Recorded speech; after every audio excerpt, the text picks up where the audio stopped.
দর্শক, এই মুহূর্তে বাংলাদেশকে কেন্দ্র করে সবচেয়ে স্পর্শকাতর আলোচনার বিষয় যেটি, তা হচ্ছে জাতিসংঘ এবং যুক্তরাষ্ট্রের দাবি অনুযায়ী মিয়ানমারের রাখাইনের উদ্দেশ্যে কথিত মানবিক করিডোর দেওয়ার যে ইস্যুটি, এবং এই ইস্যুতে মিথ্যা আসলে কে বলছেন সেই প্রশ্ন এখন এই মুহূর্তে উঠে এসেছে। আমাদের পররাষ্ট্র উপদেষ্টা জনাব তৌহিদ হোসেন, নাকি প্রধান উপদেষ্টা প্রেস সচিব মিস্টার শফিকুল আলম? এবং এই যে কথিত মানবিক করিডোর, এই করিডোর নিয়ে মানুষের মধ্যে যে তীব্র সন্দেহ এবং আশঙ্কার সৃষ্টি হয়েছে, তাও মূলত কাজ করছে সরকারের বিভিন্ন পর্যায়ে রহস্যজনক কর্মকাণ্ড, যার সবশেষ উদাহরণ মিস্টার শফিকুল আলমের বক্তব্য।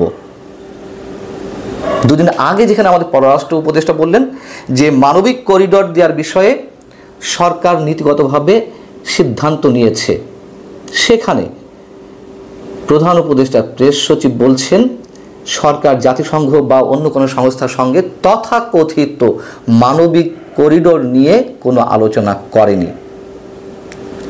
বার্তা সংস্থা ইউএনবিকে তিনি একটি সাক্ষাৎকার দিয়েছেন, সেখানে তিনি বলছেন এখনও রাখাইনে মানবিক সহায়তা পাঠানোর বিষয়ে কোনো সিদ্ধান্ত নেওয়া হয়নি। আমরা সংশ্লিষ্ট পক্ষগুলোর সঙ্গে যোগাযোগ রাখছি, যথাসময়ে এই বিষয়ে দেশের প্রাসঙ্গিক স্টেক হোল্ডারদের সঙ্গে আলোচনা করা হবে।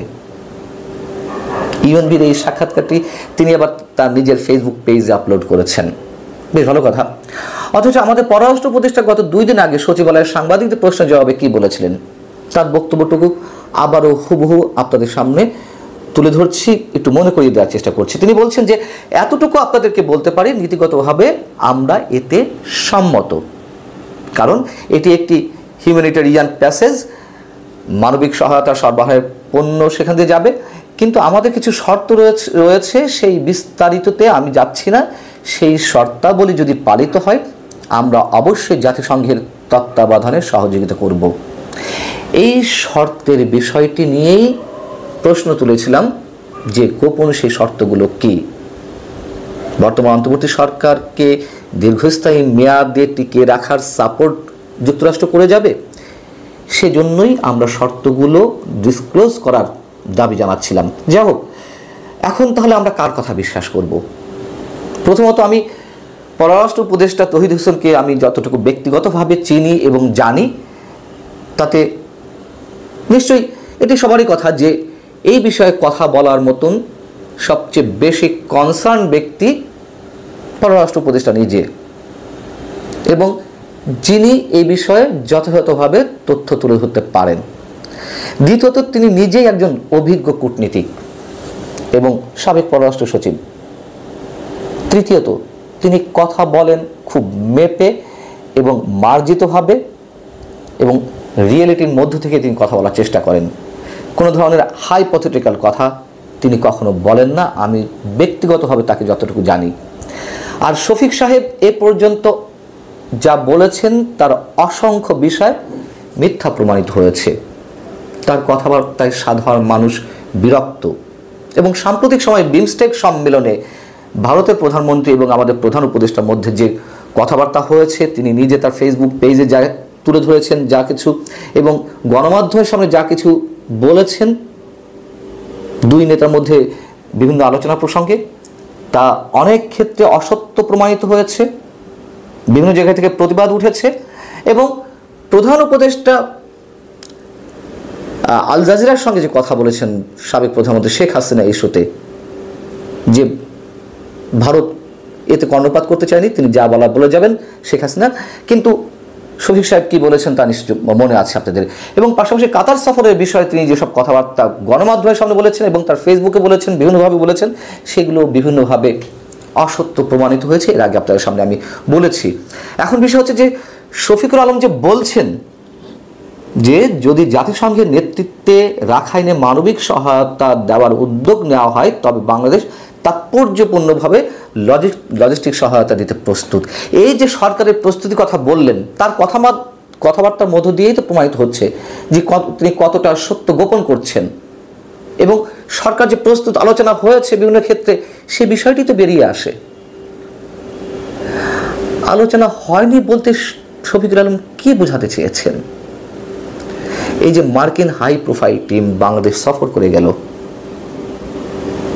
2 জন মার্কিন উপসহকারী পররাষ্ট্রমন্ত্রী এবং তার সঙ্গে মিয়ানমারে নিযুক্ত যুক্তরাষ্ট্রের অ্যাম্বাসেডর ছিলেন। আমাদের বুঝতে অসুবিধা হয় যে কি বিষয়ে আলোচনা হয়েছে। তাহলে কি হয়েছে তাদের সঙ্গে যদি এই বিষয়ে আলোচনা না হয়ে থাকে? শফিকুল আলম বলছেন, বাংলাদেশ সবসময় সংকটকালে অন্যান্য দেশকে সহায়তা করেছে, যেমন সম্প্রতি মিয়ানমারের ভূমিকম্পের পর আমরা যে মানবিক সাহায্য পাঠিয়েছি। আমরা এই বিষয়ে উদ্বিগ্ন যে রাখাইনে মানবিক দুর্দশা অব্যাহত থাকলে তা বাংলাদেশে নতুন করে বাস্তুচ্যুত মানুষের রোহিঙ্গাদের ঢল নামার কারণ হতে পারে, যা আমরা আর বহন করতে পারবো না। এই জায়গাটাতে সবচেয়ে বড় কথা হচ্ছে মিয়ানমারের ভূমিকম্পে ত্রাণ পাঠানো আর রাখাইনের উদ্দেশ্যে কথিত মানবিক করিডর দেওয়া, এটা নিশ্চয়ই এক কথা নয়। আর বাংলাদেশে আবারও বাস্তুচ্যুত রোহিঙ্গার ঢল নামবে। ঢল তো সারা বছর নামছে। গত এক বছরে 1,13,000 রোহিঙ্গা বাংলাদেশে প্রবেশ করেছে। ঠেকানো যাচ্ছে না কেন? এবং এই অজুহাতটি দিয়েই তো করিডোর দেওয়ার চিন্তাভাবনা করছে সরকার, এটিকে ঢাল হিসেবে নিয়ে। এবং তার বিনিময়ে সরকার কি পেতে চাইছে এর আগে নানানভাবে আপনাদের বোঝানোর চেষ্টা করেছি। তিনি বলছেন যে এই ধরনের কিছু হলে স্টেক হোল্ডারদের সঙ্গে আলোচনা করা হবে। স্টেক হোল্ডার বলতে তিনি কাদের বোঝাচ্ছেন স্পষ্ট করে বলতে হবে। সাধারণ মানুষের সবচেয়ে বড় স্টেক হোল্ডার এবং অবশ্যই রাজনৈতিক দলগুলো। তাদের সঙ্গে কোনো আলোচনা ছাড়াই সরকার অনেক দূর এগিয়েছে, এটি নানানভাবে জানা যাচ্ছে। এবং শফিকুল আলমের বক্তব্য থেকেই তো বোঝা যাচ্ছে যে নীতিগত সিদ্ধান্ত সে শুধুমাত্র নীতিগত শব্দটা উল্লেখ করেনি, তিনি তো বলেছেন প্রস্তুত। তাহলে কোনো ধরনের আলাপ আলোচনা সলা পরামর্শ ছাড়া প্রস্তুত হয়ে গেল সরকার। এই কথাটি কেন আসছে? শফিকুল আলম এই কথাগুলো কেন বললেন? সাক্ষাৎকার কেন দিলেন এই বিষয়ে? যখন আমাদের পররাষ্ট্র উপদেষ্টা জনাব তৌহিদ হোসেন সাংবাদিকদের সামনে শুধু এতটুকু বললেন, তারপর থেকে যা বোঝার অনেকখানি ক্লিয়ার হয়ে গেছে মানুষের কাছে, রাজনৈতিক দলগুলোর কাছে। সেখানে বিএনপি, জামাত ইসলামী, বাংলাদেশের কমিউনিস্ট পার্টি, সিপিবি সহ অনেকে প্রতিবাদ জানিয়েছেন, তাদের উদ্বেগ জানিয়েছেন। এবং অবশ্যই এই বিষয়ে সবাই কনসার্ন যে এত বড় একটি ইস্যুতে একটা অনির্বাচিত সরকার কিভাবে সিদ্ধান্ত নিতে যায়। সেই আলোচনা থেকে মানুষের প্রতিবাদ যেন গড়ে উঠতে না পারে, আমার মনে হয় শফিকুল আলম সেটি ধামাচাপা দিতে চেয়েছেন। একেবারে স্পষ্ট আলোচনাটি এখন তুঙ্গে উঠেছে। পররাষ্ট্র উপদেষ্টার বক্তব্যের অনেক আগে থেকেই, যেমন আমি আপনাদের সামনে কয়েকটি পর্বে কথা বলেছি এ নিয়ে, এবং পররাষ্ট্র উপদেষ্টা যখন বলেছেন যে নীতিগত সিদ্ধান্ত নিয়েছে সরকার, একমত পোষণ করেছে, তখনই বিষয়টি অনেক তীব্রভাবে এটি আলোচনা কেন্দ্রবিন্দুতে পরিণত হয়েছে। আর সেটিকে ধামাচাপা দেওয়ার জন্য সম্ভবত শফিকুল আলম অসত্য বলেছেন। আর অসত্য আমি বলতে চাই না, তিনি অনেকখানি বুঝিয়ে দিয়েছেন আসলে সরকার কি করতে চাচ্ছে। যাই করুন না কেন, এর পরিণাম যে কতটা ভয়াবহ হবে সেটি দেশের জন্য এবং একই সঙ্গে শফিকুল আলম সাহেবের সরকারের জন্য। আল্লাহ হাফেজ, ভালো থাকুন সবাই।